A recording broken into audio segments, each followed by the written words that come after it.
Opa, você está no Comente Bíblia. Vamos para o terceiro e último vídeo dessa semana.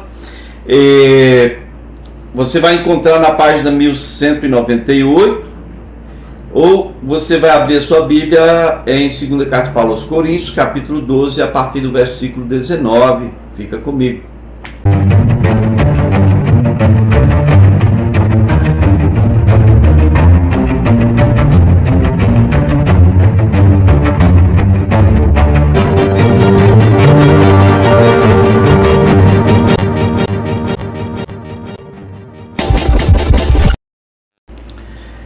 Bom, o texto vai falar sobre a conduta honesta, de Paulo. Vamos lá.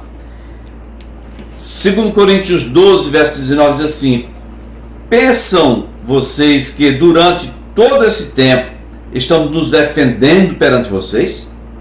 Falamos diante de Deus como alguém que está em Cristo, e tudo o que fazemos, amados irmãos, é para fortalecê-los. Pois temo que ao visitá-los, nessa terceira visita, não os encontre como eu esperava, e que vocês não me encontrem como vocês esperavam me ver ou me encontrar. Eu temo que haja entre vocês o quê? O que eu encontrei lá na primeira visita, na primeira carta: brigas, dissensões, invejas, manifestações de iras. As obras da carne são conhecidas. Gálatas 5, a partir do versículo 20, ali 19. Queridos, era o que mais tinha na igreja de Corinto, lá no início, na primeira carta. Se você for olhar, olha, tinha irmão levando irmão diante de juiz, tinha um sujeito dormindo com a mulher do pai, tinha irmãos se embriagando na ceia do Senhor, enquanto outros ficavam com fome. Tinha tanta coisa terrível. E aí o que Paulo está dizendo, que é nessa terceira viagem, quando eu for, ele está dizendo já: olha, eu temo não encontrar vocês do jeito que eu gostaria de encontrá-los, e que vocês realmente fiquem decepcionados comigo quando eu chegar aí. Porque eu temo que haja entre vocês brigas, invejas, manifestações de ira, divisões, calúnias, intrigas, arrogância e desordem. Verso 21. Receio que ao visitá-los outra vez, o meu Deus me humilhe diante de vocês, e eu lamente por causa de muitos que pecaram anteriormente e não se arrependeram da impureza, da imoralidade sexual e da libertinagem que praticaram. Opa! Qual é o temor de Paulo?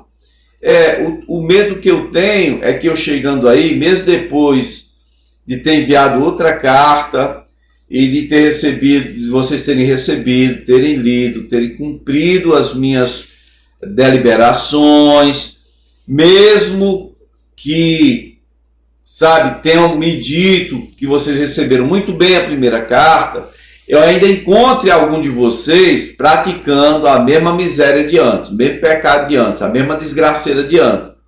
Eu encontre o estado espiritual de vocês caótico, é isso que ele está querendo dizer aqui. Vamos lá, 2 Coríntios capítulo 13, agora no versículo 1, diz assim: essa será a minha terceira visita a vocês. É a segunda vez ou terceira que ele diz isso.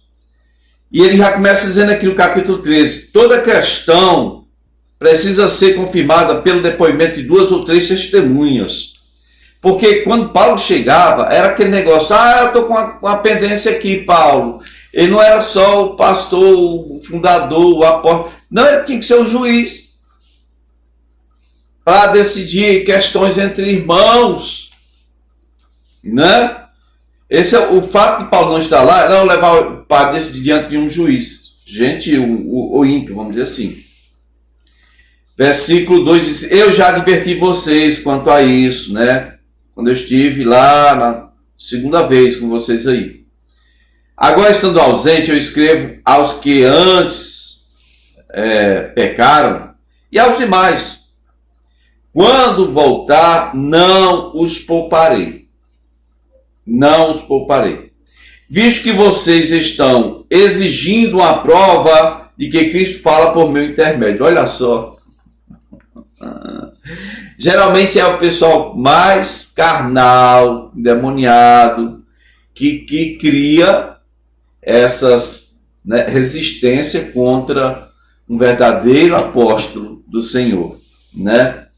Versículo 5 diz assim: examinem-se para ver se vocês estão na fé, provem-se a si mesmo, não percebem que Cristo Jesus está em vocês, a não ser que tenham sido reprovados. Ou seja, eles estão querendo uma prova de que Jesus fala através de Paulo. E para aí, quem foi que levou esse Jesus aí para vocês? Quem foi que pregou para vocês? Não fui eu? Se vocês estão em Cristo, não é por minha causa, então se examinem. Se Cristo está em vocês, bom, se Cristo fala através de vocês, fui eu que levei esse Cristo para vocês. Fui eu, Paulo, né? Então, ele diz aqui: examinem-se para ver se vocês estão na fé, se é que não tenham sido reprovados. Essa palavra reprovados é interessante, porque Paulo, em outro lugar, diz assim: olha, você já pensou, o cara que pregou para multidões, milhares de pessoas, depois ele ser reprovado, e aí alguns eruditos, alguns estudiosos dizem: não, esse reprovado aqui não tem nada a ver com perda de salvação. Ora, reprovados? Bom, tá certo. Mas os reprovados aqui é quem não está na fé. Então é aquela coisa de o Espírito Santo de Deus está trabalhando, mas você precisa também se esticar. Se você não aguenta a prova, você é reprovado. Vai ficar no nico, pequenininho na fé, não é? Tudo bem que não seja questão de você perder ou não a salvação, mas a prova é para a edificação, para o crescimento. Se você não aguenta a prova, você não suporta. Queridos, essa palavra aí, reprovados, no grego, quer dizer exatamente isso. Reprovados é aquele que não aguentou a prova, aquele que falhou quando foi testado. Versículo 6. Eu espero que saibam que nós não fomos reprovados. Ou seja, nós já passamos por todo tipo de prova e ainda estamos aqui. Eu espero que vocês saibam disso. Agora oramos a Deus para que vocês não pratiquem mal algum, não para que os outros vejam que temos sido aprovados. Já pensou as pessoas olhando: olha a igreja de Corinto, tão linda, tão maravilhosa, tão santa, aleluia. Aí Paulo está dizendo assim que ele não quer que isso pareça assim, é o selo do ministério dele. Oh, não, ele está querendo que eles não pratiquem o mal, não para que ele não tenha de que se envergonhar, certo? Mas para que vocês façam o que é certo mesmo, embora pareça que tenhamos falhado no caso de vocês praticarem maledicências, no caso de vocês praticarem pecado, vai parecer que nós falhamos, porque nós pregamos uma coisa e vocês estão vivendo outra coisa. Nós colocamos uma base, um alicerce, e vocês que estão construindo fora do alicerce, estão fazendo outra coisa conforme vocês acham melhor. Versículo 8. Pois ainda podemos... Versículo 8. Pois nada podemos contra a verdade, mas somente em favor da verdade. Eita, meu Deus! Olha, queridos, este é um dos versículos que eu mais amo aqui na carta de Paulo aos Coríntios, segunda, né? Porque nada podemos contra a verdade, senão em favor dela. Tem muita gente se escondendo em mentiras. Tem muita gente negando aquilo que os olhos veem, negando a realidade. Uma pessoa que consegue negar a realidade que está diante dos seus olhos, ela consegue negar a verdade? Consegue. Agora, ela querer impor essa realidade que ela criou para ela a outras pessoas, isso não vai funcionar. Por quê? Porque a verdade tem um poder muito grande. A verdade é como luz. Onde a luz chega, acabou a treva. A verdade é aquilo que manifesta o que literalmente e o que é assim, o que é conteúdo, sabe?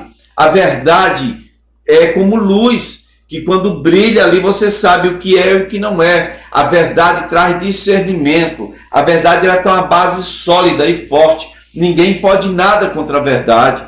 Se você quer viver bem a sua vida, bom, se apegue à verdade.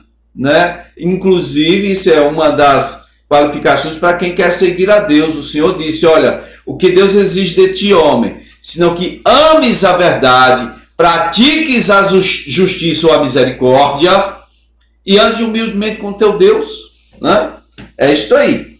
Versículo 9. Ficamos alegres sempre que estamos fracos e vocês estão fortes. Nossa oração é que vocês sejam aperfeiçoados. Por isso escrevo estas coisas, estando ausente, para que quando eu for, não precise ser rigoroso no uso da autoridade que o Senhor deu para mim, para edificar vocês e não para destruir vocês.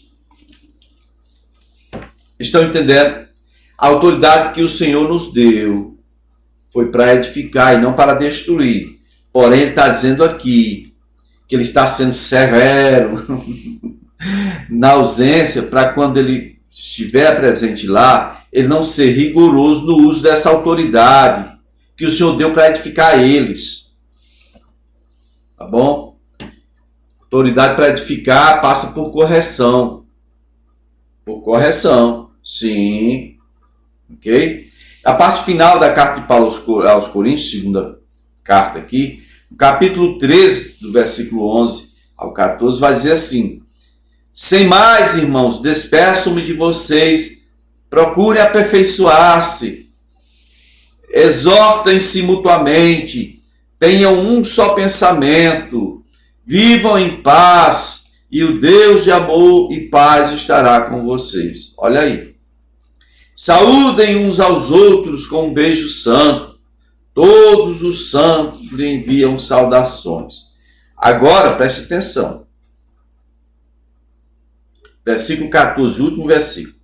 A graça do Senhor Jesus Cristo, o amor de Deus e a comunhão do Espírito Santo seja com todos vocês. Essa se tornou a bênção apostólica, a bênção que geralmente é impetrada sobre todos que participam de qualquer culto, em qualquer lugar nesse país. As pessoas simplesmente pegam, eu não gosto disso, a não ser que eu esteja num ambiente muito religioso e eu seja forçado né? Sabe? A dizer novamente isso aqui. Mas você na sua igreja já deve ter ouvido falar, no final do culto, o pastor vai e diz, impetra essa bênção bíblica. É muito linda, é muito maravilhosa, mas eu gosto mais de pedir ali uma direção de Deus para abençoar os irmãos da melhor forma possível, tá bom? Bom, agora você vai ver que aqui, quando diz assim, os irmãos aqui estão lhe saudando, ele ainda está na Macedônia, né? E ele vai, então, da Macedônia a Corinto, para concluir aqui o vídeo, quero que vocês entendam. Vamos lá em Atos, capítulo 20, no versículo 2 e 3, isso é o inverno do ano 57 ou 58, diz assim, ó: viajou por aquela região, encorajando os irmãos com muitas palavras, e por fim chegou à Grécia, onde ficou 3 meses na Grécia. Quando estava a ponto de embarcar para a Síria, os judeus fizeram uma conspiração contra ele, por isso decidiu voltar para a Macedônia, certo? E aí ele vai escrever uma carta da Macedônia, ele vai escrever uma carta aos Gálatas, é uma cidade, não, é uma região da Galácia, ok? Se você ainda não é inscrito, por favor, se inscreva no meu canal, me ajude a divulgar este canal, esta palavra, e que o Senhor te abençoe, a você e a sua família. Assim que possível, retorno aqui com mais vídeos Comente Bíblia.